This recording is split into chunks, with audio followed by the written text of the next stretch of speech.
নহ'লে দেখুৱাইছে কেনেকৈ লা দি চিল কৰিব। এয়া মমডাল জ্বলাই এনেকৈ থৈ ল'ব। তাৰপিছত কি কৰিব? লা গলাব। এই লা যেনে পৰি গৈছেগৈ সেই পৰ্যায়লৈকে গলাই ল'ব। দীঘলীয়াকৈ অলপ দীঘলকৈ আৰু অলপ আগলৈকে ইমান মানলৈকে দি ল'ব, তেতিয়া কোমল হৈ থাকে।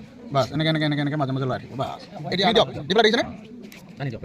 হ'ল। এতিয়া চাওক, এইটোত কেতিয়াবা এফালে ৰৈ যাব পাৰে। নহ'বৰ কাৰণে আপুনি অকণমান পানী ল'ব, পানী অকণমান লওকচোন। এবাৰ আকৌ এবাৰ দেখুৱাব। মানে এনেকৈ নল'ব, ধৰক কৰক। এইটো হেৰিটো নচুব, এইটো নচুব। ধৰক এইডাল বাঁহতে লওক। এইডাল সদায় এনেকৈ ল'ব হা, নহ'লে আপোনাৰ হাততে পৰিব। আপুনি সেইডাল ৰেডি কৰি ৰাখিব। দিয়ক দিয়ক দিয়ক দিয়ক দিয়ক টানি দিয়ক, আপুনি টানি দিয়ক। গ'লে পাৰিলে? এই পাৰিব, দিয়ক। এইবাৰ এখেতে কৰি চাব। এই